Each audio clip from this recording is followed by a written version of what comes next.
Welcome everybody to our second Juneteenth event at the city for today. Hopefully, if you weren't able to make it down to the Fields Bridge Park, our story walk is right up with now with Blue Sky, White Stars, which is a wonderful book.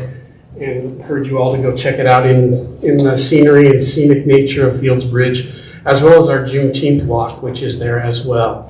So that was this morning. And today we have the distinct privilege of having my friend and former colleague, Valerie White, here to talk to us a little bit about Juneteenth.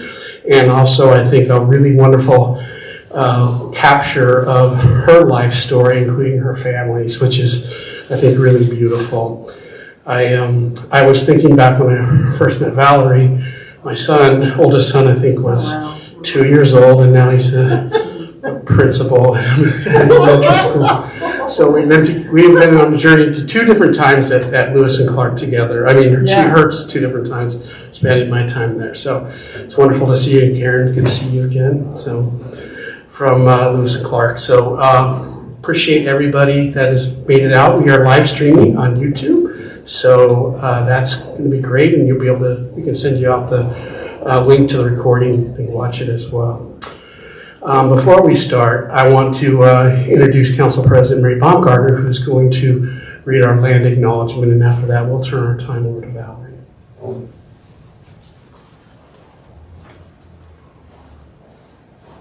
Thank you, Doug. Good evening, everyone.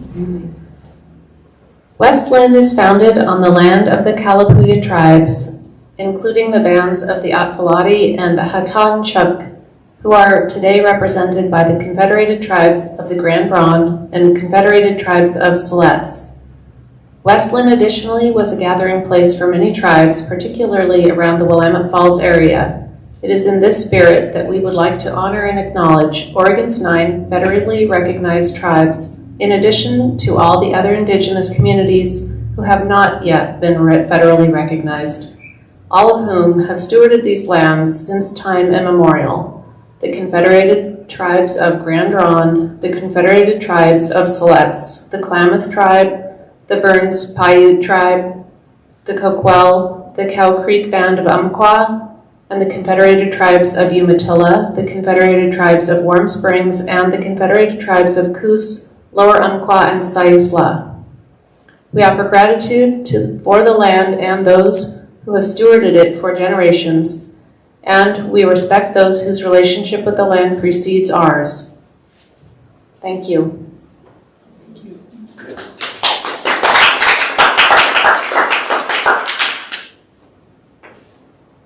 So do I get to just walk up and start? Everybody has different etiquette. Hi everybody. First thing I want to do is a time check. The newspaper said, oh, it's a 2-hour thing. And I said, no, I think Doug and I talked about 30 minutes that people are thinking, and then maybe there's a little chit chat and questions afterward. And so I understand at the end of the day that some of you may need to take off after 10 minutes. That's just the way things work. And so I just so appreciate that you're here. It feels really, really good to be a part of you. And I realize I don't have a clicker. You do, it's right on the podium. I do have a clicker. I have a clicker, and then I need to learn where to point it. Just getting the computer anywhere it's Okay, got it. And one of the things I'm going to ask you for is your help, because I've been looking at this on small screens. And I'm going to say right now that it's easier to love people who aren't quite perfect. If they're perfect, it's like, oh, really? But if you spot things, let me know. Although this is just for you, but still, it's helpful. And sometimes they're bad enough, it's like, well, I didn't want you to love me that much. But it's really nice to be here. There we go. And one of the things that I wanted to say about a slide like this, I would be having conversations with grad students about something like this, but I wanted to just get some documents in front of you, because it's not that you're going to read it and know exactly what it is, but I just wanted to have that on top of or undergirding what we're about when we're here to talk about Juneteenth and Freedom Days and why does it matter and who cares. And this happens to be a document that a colleague of mine at SUNY found in Philadelphia archives. And I'd been looking for something like this for a good 10 years and I couldn't find it, but she's amazing. My great-great-grandfather, William Douglas, I've been talking, I did a Douglas read-along today. Douglas and we called him Grandpa Jackson, were really good friends. And so, yeah. Anyway, Reverend Jackson led a jailbreak for one of the very first people who was arrested after the Fugitive Slave Act was passed in 1850. And the U.S. Marshal from whom this person had to be rescued was housed on the second floor of Independence Hall. Yes, that Independence Hall. And so we were trying to figure out, because my relative wrote that he was the first to be a martyr after the 1850. Like, well, is that possible? Was it close? Was he bragging? Did he just not know? And so here's the arrest record. He's the third name down on the far left-hand corner. And it actually shows that it was October 12th, which is just, a couple weeks after the passage of it. Not that it matters to be first, but when you're scratching around in archives and you're looking at first-person accounts, it's always kind of nice to say, oh yeah, here's where it syncs up. And by the way, he has a B after his name because he's black. For some reason, I was looking for another document the other day and came across my birth certificate and saw that that it was colored. And so, you just never know when we talk about this kind of stuff, like does race matter, or living in a post-racial society. Yeah. Oh, and he's there with the three other people that were with him. Okay, so there's that. There's that. There's that. All right. And one of the things that hit me as I was working on this and preparing for another talk I'm doing at the Houston Fine Arts Museum is about this piece that you're looking at right here. It's created by an ancestor related to me by marriage. If you go that way, if you go down this way, blood connection, whose name is Jane Freedom. And she did this sampler when she was 11. It says on the bottom, Jane Freedom sampler. She was born in 1819, so this is an 1830 piece that's hung on my wall for, 4 years, that I got to have because I was the one that would listen to the family stories. And I was the one who was also the needle worker. And you can't see it in this light, and even if the lights were off, you'd still have trouble with this particular image, but the needle is still in it. And it's as close as you're going to get to a signature from a young black girl from that time. It just gives me chills. But the reason I used it was just to say this isn't just about freedom in the abstract sense, but it's also about freedom in terms that there were people. They named themselves Freedom when her grandfather and grandmother were manumitted in Connecticut in 1788. And instead of taking their owner's last name, they had two different owners. They lived apart for 25 years, even though they were married. They decided to go with Freedom. And so I always get a kick out of them taking their power to decide what they were going to be called and what their granddaughter was called, and her last name. And so it is important to think not just about the grand narratives, but in addition to that, the people, the individual people. And I wish I had you for a whole semester. Because, and not just like a 1-credit Saturday semester.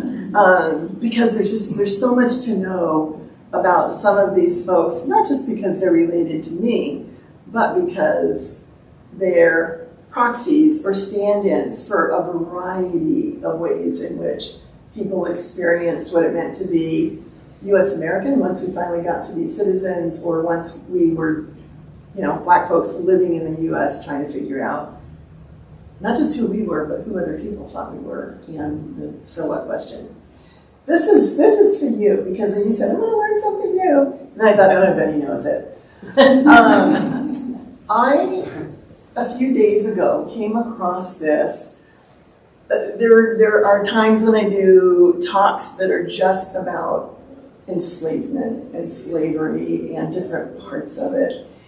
And I came across this relatively newer research.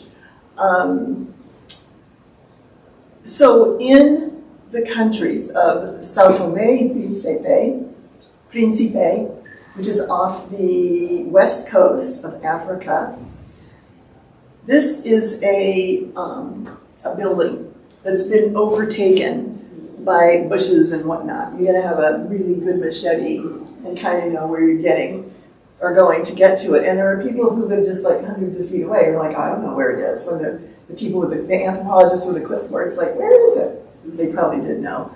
But it was also rumored to be haunted by the sad things that happened, the spirits, and so that's probably part of it. But anyway, this Praia Malau sugar plantation, they think there's a strong possibility that this is the original or prototype. It was at least a real early and really important plantation that looked like what got replicated when folks got to North America, when folks got to parts of South America, like Brazil. This was a sugar plantation. And I just thought that, to see the one that could be the one, or one of the early ones, these islands, it's an island nation, these islands were discovered before Columbus came here. It's a few years before Columbus came here, but the development really got going in the early 1800s. So I threw it in just because I thought it would be intriguing to see that far back. This one, I decided to include, these are shackles, and they're at the New Bedford Whaling Museum. Oh, yeah, you can see that. The New Bedford Whaling Museum. New Bedford, Massachusetts is where I'm from. And my ancestors got there in 1850s, early 1850s. And this is a picture, I intentionally did this so that my hands would be superimposed on the manacles. It's when my daughter saw this in a presentation I did, she started crying. It was a little bit too intense. So I want to say, just because I'm used to these images, I'm not expecting anybody to feel the need to weep or not weep. But sometimes they can be intense. And so I want to just leave room for saying, oh yeah, nothing burger, or oh, okay, or maybe it'll hit you or not later on.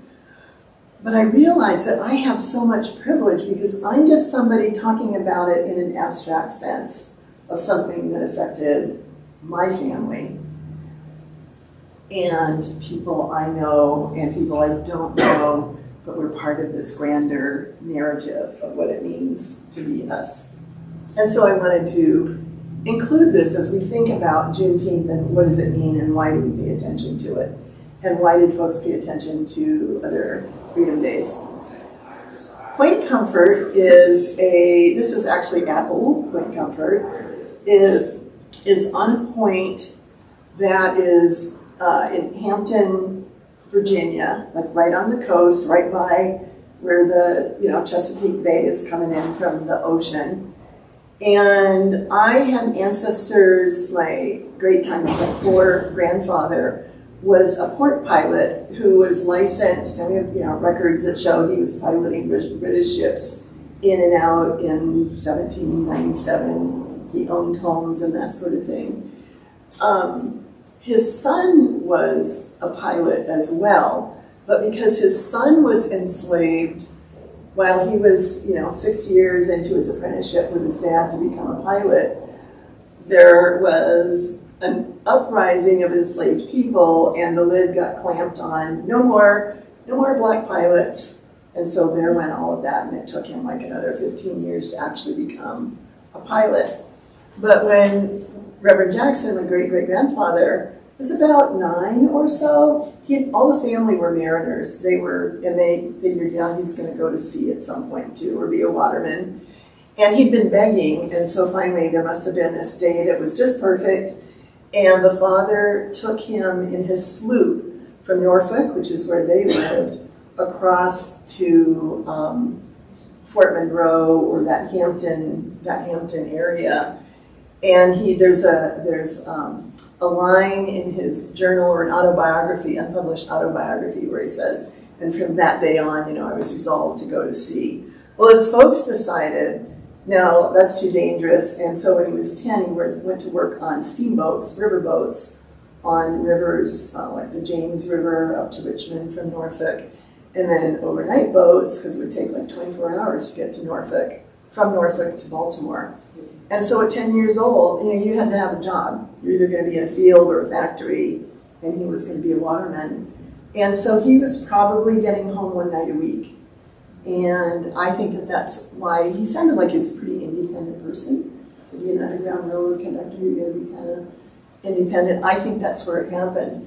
But in addition to this lighthouse being there when he was alive, and it would have guided him and signaled home with rough seas and rivers, this is where Fort Monroe was, but it's also just up the road of the river from Jamestown, where in 1619, the 20 or so, probably closer to 28 folk were traded into involuntary servitude. Some of them, a couple of them seemed like they eventually became sort of free, and there were others who weren't. But it's just within feet of that. And so it's these juxtapositions are bizarre. And I'm related to a cousin who was the Cape merchant, which is like the head finance person at Jamestown. And he was one of the 2 people who traded for those first enslaved people on that ship.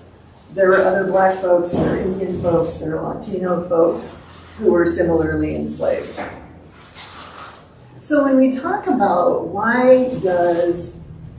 we're talking about freedom, well, free from what and what does it mean? Does it mean, I remember conversations with my daughter where she would say as a teenager, well, you're not the boss of me. And as the daughter of a West Indian dad, you wanted to just look and go, excuse me? Not freedom like that, but what is it that we're really talking about when you're contesting, some folks are contesting the notion of freedom and why you celebrate it when you finally have it, what it's like when you think you have it, but you really don't. So I wanted to show also a couple of documents. This one's from Edgefield in South Carolina, where there is there are actually a lot of famous folk from there who went on to be in government. But it was also a place with honor cultures, so they used to do a lot of dueling and shooting people, and it was a pretty rough area. But anyway, on this list is my great-great-grandmother and my great-great-grandmother, great-great and 3 times great-grandmother. And so on this list of when their owner died is, like old sofa, box of nails, and that kind of stuff. And then Negro woman Priscilla, with a price by her value, $930. And the mulatto girl, so they gave the daughter a different racial distinction, and that stuff meant something. Plunk, who's my great-great-grandmother, and she was worth the most of anything on the list, or anybody on the list, because she could have kids, and that made her more valuable. When you see pictures of her, she's just like the most dignified person you've ever seen. My sister found that, and this is one of those that just takes my breath away. Oops. Another thing that happened in South Carolina, same Edgefield, same place, is where my great-great-grandfather, who's married to Margaret Plunk, is William. And his father owned him. So just digest that for a minute. And owned his mother and his siblings. And he had a lot of enslaved people. It was a plantation, not just a house with one or two folks helping out in the house doing ironing and cooking. And had trouble with his kids, where he had debts with his kids and he was being forced to sell some of his enslaved people. So you would put a notice in the newspaper saying, here's who I'm going to sell. And sometimes they would have descriptions of what they were able to do so that you could know whether you wanted to scrape money together to buy somebody. And so this is William. That's my great-great-grandfather. And this was a month before the sale on the steps of the courthouse in the town square. And then a few days before, he decided no, he couldn't sell his kids or his partner or special friend. Language, it's hard to know what those relationships were. We have ideas and opinions about, I do, about it. But again, I'm just using these to contextualize what's going on. This is a copy of an original document that we had that's somewhere in the cellar of one of my relatives' houses, who's too scared to go in the basement to look at stuff because she's afraid that the spirits will have conversations with her.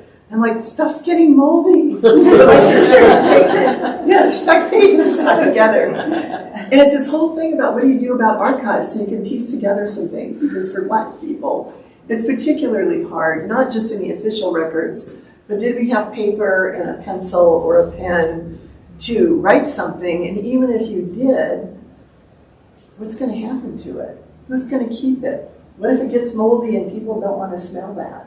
Or there's no attic, or you move a lot. And so we're really lucky that we have a collection of journals and things like this. My great-great-grandfather, William's father, eventually belonged to the pilot, the port pilot, to the Consul General of Norfolk, the British. He was one of the three that got to stay in the U.S. after the Revolutionary War. And this is his manumission document, where he was freed in 1811, August 1811. And that was, in this particular line, that was our last enslaved person. So he became free, but it was like kind of conditional. He's also the one who, in 1812, like a year later, was directing the Americans' response to the British blockade. He was helping the Americans, the U.S. Americans, evade the blockade. And so he was really respected in the community, and my relative writes about the respect that the family got because of what he did. This is my family. The older gentleman is Reverend Jackson. This is the earliest picture that we have. And one of the things that I think about when I see this picture, and the reason I love it so much, is that, oh, by the way, I grew up in the house that they built in 1858. Not grew up. When I came home from the hospital from being born, I was there the first 4 years. And it just saturated me, and people would just tell stories, and it was like they were really alive. But it wasn't just the great man. Hats off to Harriet Tubman or Sojourner Truth. The whole family was involved. The whole family was risking things. Jane signed a letter that had an Underground Railroad code of where Reverend Jackson was going to go pick somebody up. They would have lost their house. He was arrested. They had, at one point, carted away, put in jail. What's she supposed to do for money? What do you tell you? She's got little babies at home. She was the one tending people, feeding them, cleaning wounds, keeping them calm, or listening about the trauma that they had been through, leaving people behind or whatever.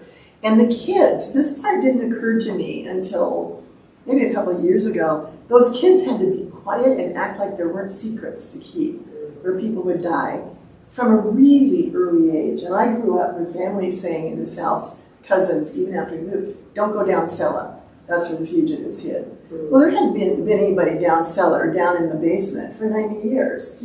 But I think that may have been something that they instilled in the kids. So that you say that, it's like maybe people are coming, or they're down there, or walk carefully, ignore the smells, who knows. But it was a family affair.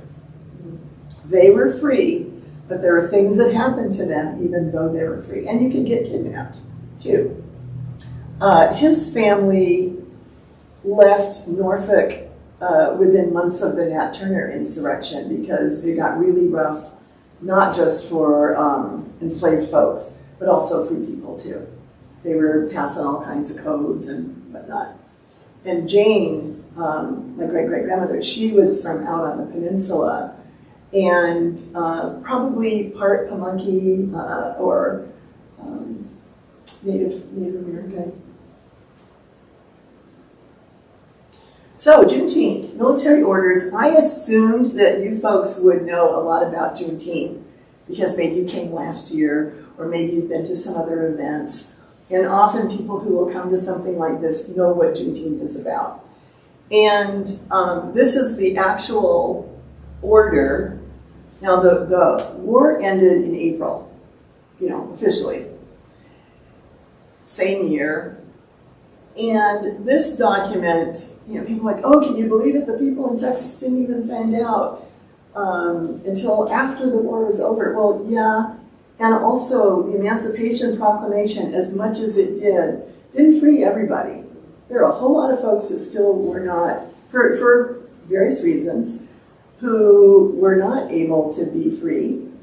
And if you remember the lighthouse, and I had a thing of Fort Monroe, at the time that the war was declared, or the Emancipation Proclamation was, that Lincoln signed it, he started getting folks running from where they lived. And they were going to Fort Monroe to take sanctuary. And there was a whole big hubbub about whether they were going to let them stay there or not. And they were called contrabands. So there were just lots of things happening, but I at least wanted to show the document, the executive order, so that when the 2,000 troops, came in, that's what they were enforcing. And there was, there's language about, so don't, just because you're free, don't go and act up. And our family didn't even know about Juneteenth, or if we did, nobody talked about it, we didn't celebrate it. It was more something that was observed in this swath in the South, and then places like Portland, which I was saying earlier before I started to some of the people here. Portland probably started celebrating it sooner than other folks during World War II, because we had a lot of black folk who came up here to work in the shipyards from Texas. I remember reading, I moved here in the 70s, and I remember reading stories about, hey, Juneteenth is coming, there's going to be a picnic and a cookout. Cookout? No, is that the right word? Cookout? Sounds no, it doesn't sound right. What do you call it? We don't use that word here, but other. All of a sudden, it's like this bubble of, oh, wait a minute, that's not right. Okay, so now I want to talk about some of the other celebrations that happen. So there were a number of them. An example, and it's complicated. So earlier today, I did a read-along with a group of people on Frederick Douglass's "What to the Slave is the 4th of July." It was a talk he gave in the early 50s, and if you've never read it, it's long, but it's really so beautifully written, and it's intense, and it covers a lot of stuff. But African American, well, we weren't American yet, black folk had a complicated relationship with the 4th of July. And so even when there were some things that would happen that you'd want to celebrate because, yay, New York just emancipated its enslaved people and it was on the 4th of July, going, yeah, it's a little too close, we'll celebrate on the 5th. Mm-hmm. And so in New York, they celebrated for a few years and then that kind of died away. But one of the very biggest ones, and it went on for years, is this 1st of August. celebration, West Indies Emancipation Day. And the reason that it was celebrated, this particular date was celebrated, this was when the British Empire freed most of its folks, not the folks in parts of Asia, but for sure in the Caribbean and where my family was. And 1834, if you were 6 years old, you were free or under. If you're older than that, you had to wait until 1838 if you worked in town, and if you worked in a rural area, you had to wait until 1840 before you were free. And they had this system of apprenticeship, they called it, which is, well, you're not really free. You still got to work because you need to eat. Where are you getting food? So you should just keep working for the people that you work for. And I'll come back to that later. The reason I included this particular article is that you'll see from fourth line from the bottom, Reverend Jackson again. So now we're in Massachusetts, and and he was minister of the Salem Baptist Church. That was one of them, and he was known for always having good choirs. And he used to brag about it. Kids choir, great. Adults, great. And so they show up too in a lot of these notices about what was happening on this August 1st celebration. And when this was first celebrated, so I'd say like early 1840s maybe, and Massachusetts was one of the earlier areas celebrating, the services were often in churches. You're celebrating kind of inside. And if you were outside, it was not rowdy and, oh, what are we going to have? You were in your best clothes, you were dignified. Over time, there were parades, there was music, speeches, prayers.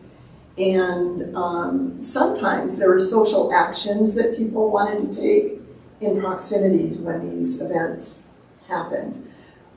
But if you think back to, and this was aspirational, right? We weren't free yet. But the fact that the British Empire go, you know what, this isn't working. Let's just not do this anymore. And the owners, by the way, were compensated. And in fact, I just read something not too long ago that it was only a couple of years ago, like 2017, when they finally paid off the debts. The UK finally paid off the debts that they owed in paying people. And so then there are all these people that are mad, like, my taxes are going to pay. You can just imagine. Yeah. But these became things that it wasn't just the 45 people that crept out of their Baptist church or whatever to celebrate, but there would be hundreds and thousands of people at some of these. And it was aspirational and gave people a reason to hope that if it could happen in the UK with enough action, it could happen in the US. You weren't quite sure when, but you couldn't sit around and just wait for it. Or sometimes you weren't in a safe enough position that you could do advocacy work. Reverend Jackson was the head also of the Black Citizens Union or group, and so that's another reason he shows up in a lot of these in articles. I wanted to include this to say, here's a reason why you had to have people liberated and why people want to celebrate when it's over. Again, this isn't a document for you to try and read. I just found it not too long ago. My dad's grandfather is John Husbands Craigwell, so this is my great-grandfather. So if it was passed in 1834, this Emancipation Proclamation, this little guy was a year old and enslaved when this happened. And his father, John E. Craigwell, was, we don't know yet which plantation he was on, but it makes sense to me that he could have been here.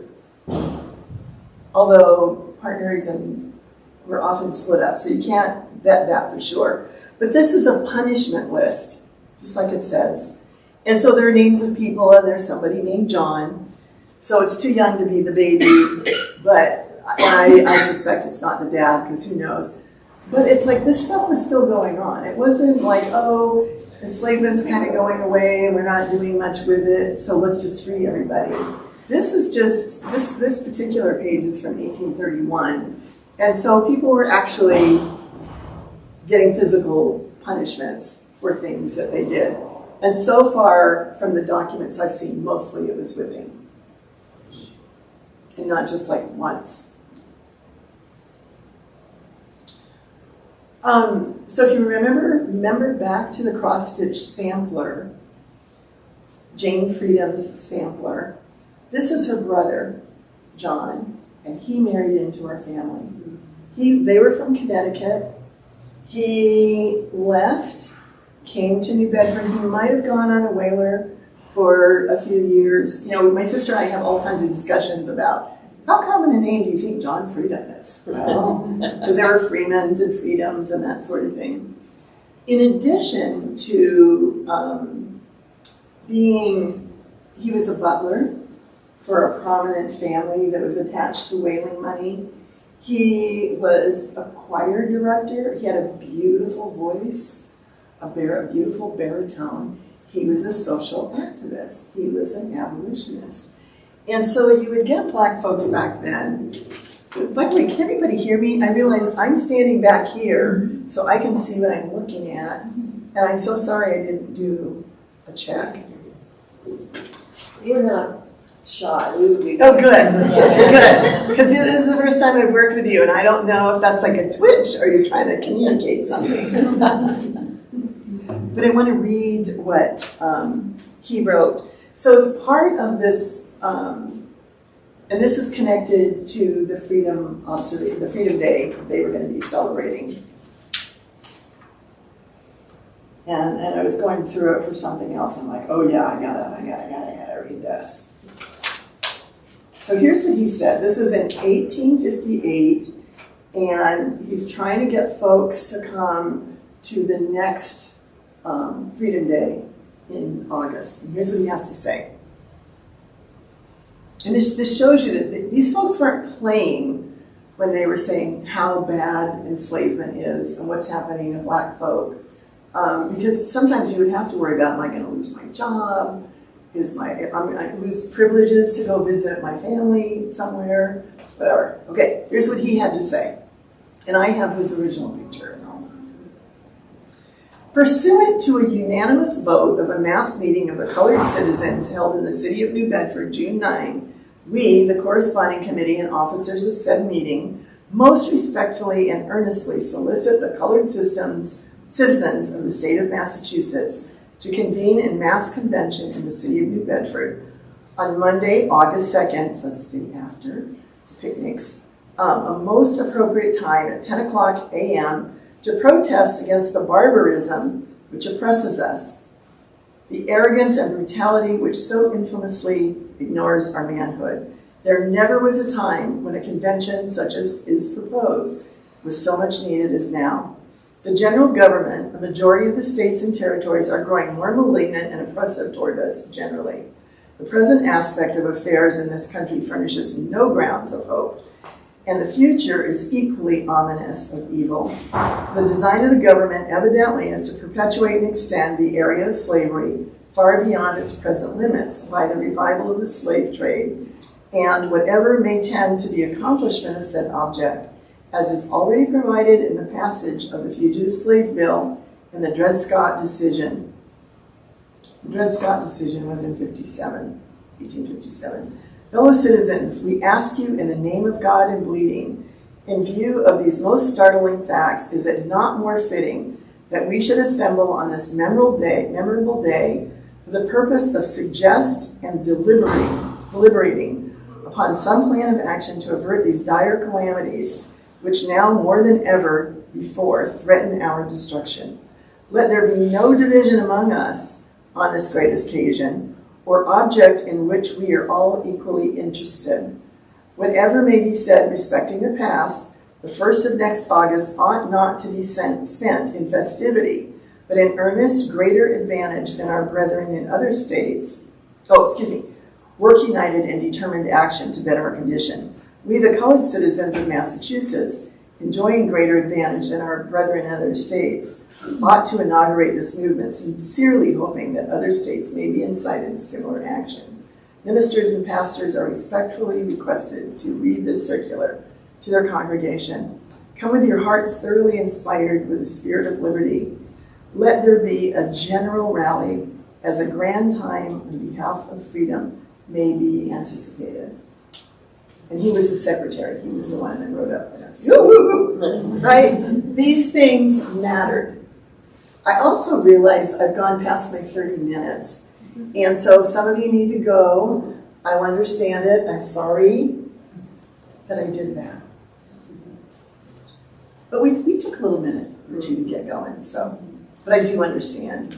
And then here's one that happened that was celebrating a different Freedom Day, and that was the January 1st. January 1st was known as Freedom Day, and that's because of the Emancipation Proclamation.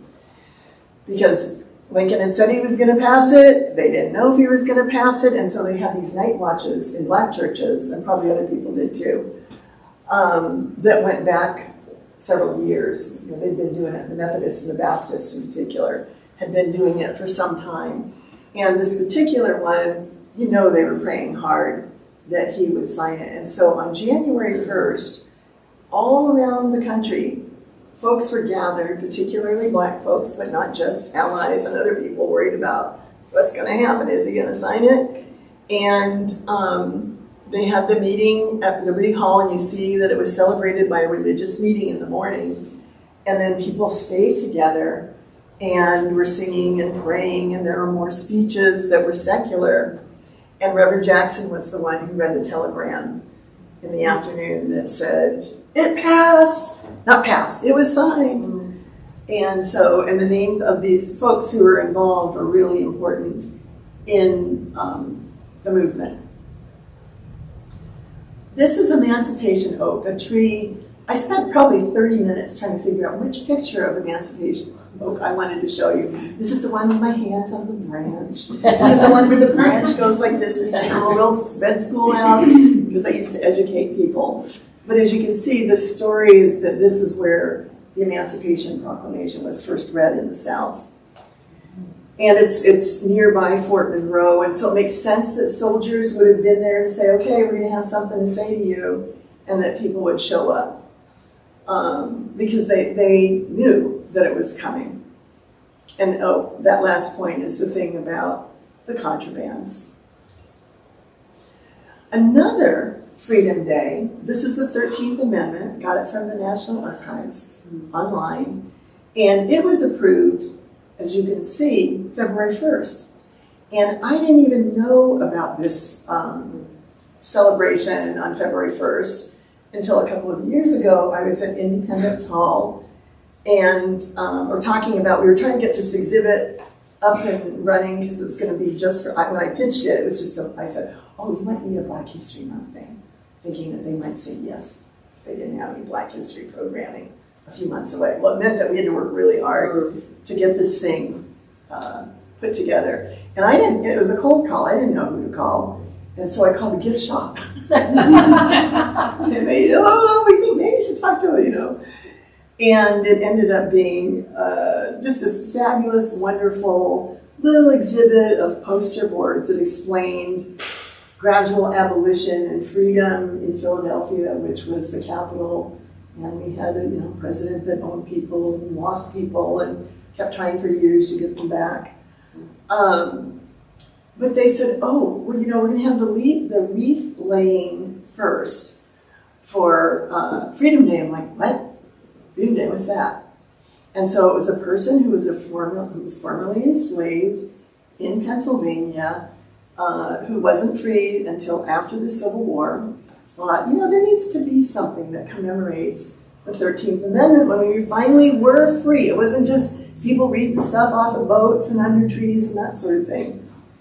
And it ended up eventually becoming our first National Freedom Day that was passed by Congress, signed by Truman. And so Juneteenth isn't our first National Freedom Day.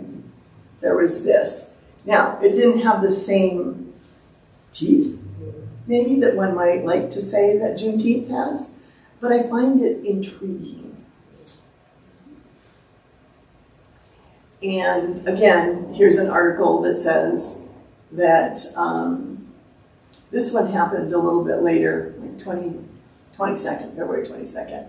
when they had the meeting to celebrate what was done. So there's William Jackson again, and the next person was the mayor. Ricketson was somebody who had actually had really bad health problems at the end, but he was an Underground Railroad person who tried to free like 70-some enslaved people in Washington, D.C., and had to go to jail, and yeah, it was quite a story. And this is my last slide. This is my dad. This is Daddy. And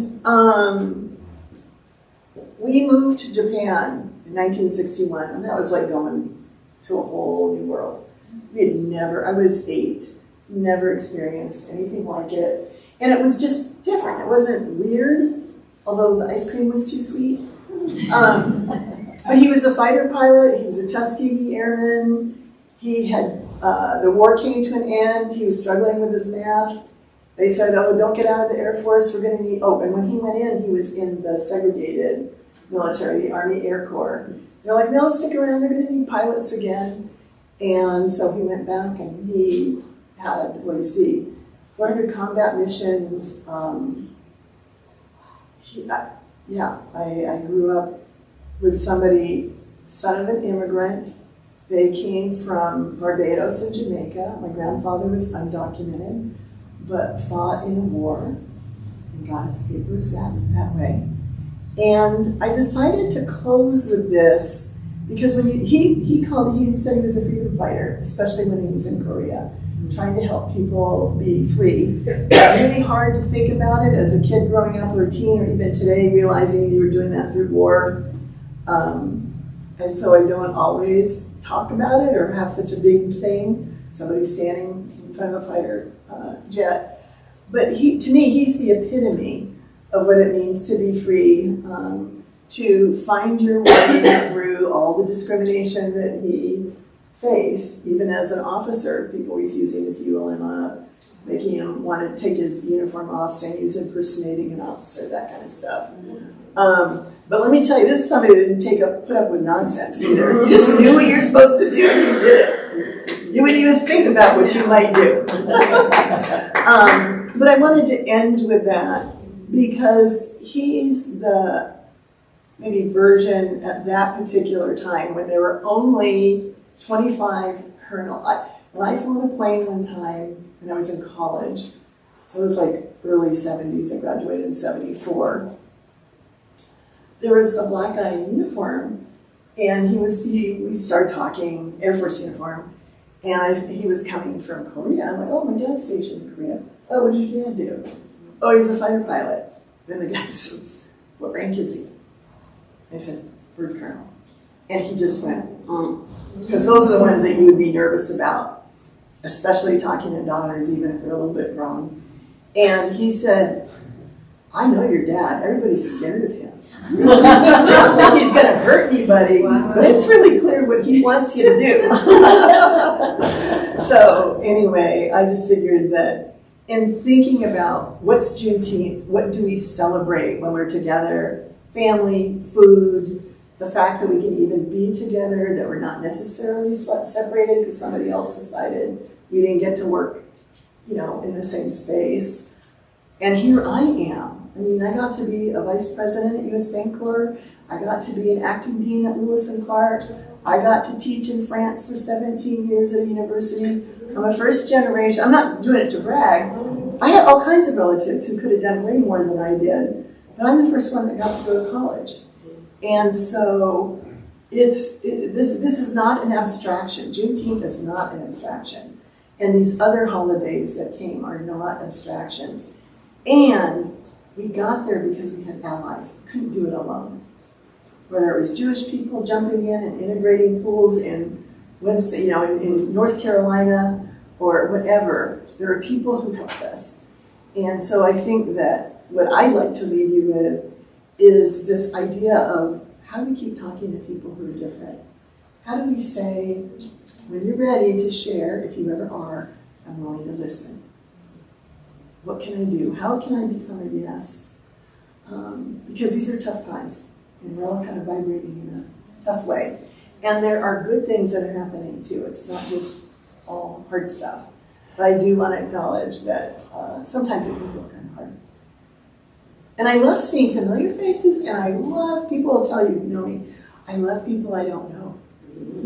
And so I couldn't be happier to be with you. So thank you.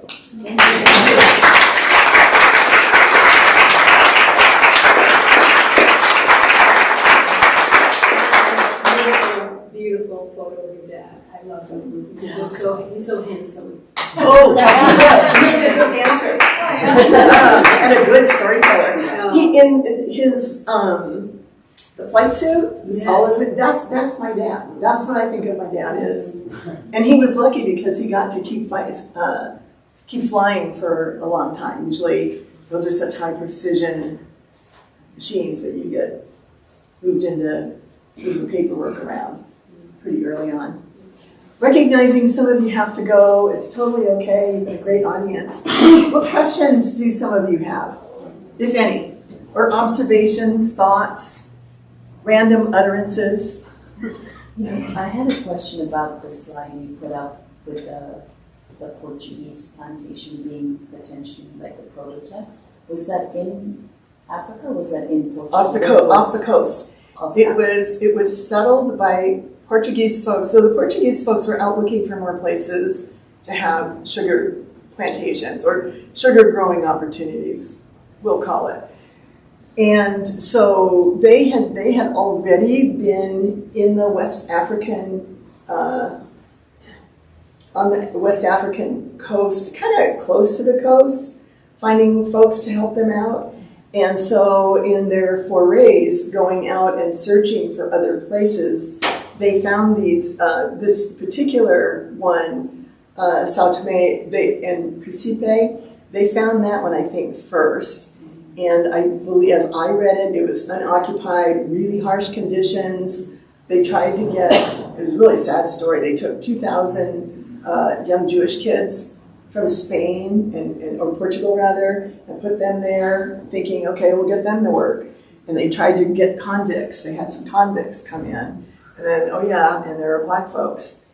And people were just killed off by diseases and all sorts of things. And by the 1600s, Brazil had taken over as the, like a center for sugar activity. And the folks on that particular island rebelled. You don't often hear about in school all of these rebellions and uprisings and things where people were resisting and pushing back. And that was one of those places where it's like, okay, we're just done. And then they moved on. But there were a number of sugar operations on that particular nation. Now it's a nation, but then it was an island. It'll be interesting to pay attention to what else they find. Yeah. Thank you. Who else? I saw another hand or shoulder move. Please. Well, I suppose it was just a comment and a phrase. I wasn't here for much of it, but it sounds like you brought Well, so we can always go have lunch. We got a whole lot of other presentations. You can just watch all of them. Most definitely. You're welcome. We'll look into a bit more. I appreciate you bringing up Portugal and a little bit of Spain too, because it's interesting because they're the ones who started the African slave trade, and they kind of got off a little scot-free when it comes to like the discussion about it a little bit. A lot of people don't know that, and I appreciate you bringing that up. Yeah. They were operating a whole lot of ships, and there are other countries that were trying to get in there, and they were, and eventually, the Brits took over. But they were the explorers. They were navigating and sailing around, and had superb mariners, and that's part of. For so long, everybody was embarrassed to talk about enslavement and slavery and who was doing it and what. Kind of like talking about World War II. It's still tough to have conversations when you teach in France or Germany. I don't think you went over to Germany, did you? Okay. Because it's still like, ugh. And that keeps people from either doing the research or talking about, here's what we found, and this is what we need to know. And we're not blaming anybody. We're just saying we need to understand this. So thank you for that feedback. I appreciate it. Please. Wasn't there a movie about your father? I didn't pay him to do that. So for those of you who are a certain age or who watch shows or channels that have old movies, there's a movie called Battle Hymn from the 1950s starring Rock Hudson. And it's the story of a fighter pilot who's my dad's commander named Dean Hess. And he, when he was in World War II, had accidentally been called into bomb a hospital. And he was a chaplain. And for the rest of his life, he tried to atone for that. So my dad worked for him in Korea. They were very, very, very close. There's some amazing stories because it was a rough place to be. And they were involved with a children's orphanage. My dad had an incident of being called in to strafe some refugees. He didn't know they were refugees. It was like, we think it's the enemy on this road, and then it turned out that it wasn't. They were refugees, and for my dad in real life, it was a river raft, and people were holding up babies to show him. So that's what happens in war. My dad's character was the first Black pilot in a U.S. American movie that made the mainstream, not like the early 1900s with Michaud, but and his name was Lieutenant Maples, for Brown, Mabel. And so, thanks for that. There's a book first, and as a kid, he was on this show called What's My Line, where you would go on, and my dad was one of the guests where they were trying to, and now, That's good. yeah, What was the name of the movie? Battle Hymn, Battle Hymn. And Jane Edwards played my dad. Who did? James Edwards, if I recall right. Okay. I lived in Japan. I'm really comfortable with silence, but at the end of the day, and it's a warm room, and you go over time, you don't tend to think it's okay. I would not want to hold you just to see if something emerges in 20 minutes. So I'll see you around. Oh, please. I'll make it short. I just want to really compliment you on bringing another perspective, or how should I say, amplifying another perspective, and that is how you interlaced activity among free blacks in the midst of slavery. There was this peculiar institution, slavery, that was so pervasive, but at the same time, there was a large population of free blacks. I mean, everybody knew that, but to the extent that they had an impact, but there's so very little written. There's very little, especially as you get earlier. When they were in Norfolk in like 1790s, 1801, there was a directory, 1801, 1806. My great-times-for grandfather, Henry Jackson, was one of, I think, 10 black folks who owned property. He was free, he was known to be free, he was treated a certain way. But the sword would cut both ways, because if something happened and all of a sudden you were suspect, and you lost those privileges. But there are lots of alliances. There was a lot of work to keep free blacks away from enslaved blacks, worrying that, or back then they called them Africans, but sometimes black. They were worried that we might teach them how to read, although how could we, because we weren't supposed to know how to read either. And it was tenuous. And you had families where you had free people and enslaved people at the same time. My grandfather bought a young grandchild to protect him from, the vagaries of whatever. So thank you. Yeah. So I'll say bye for now.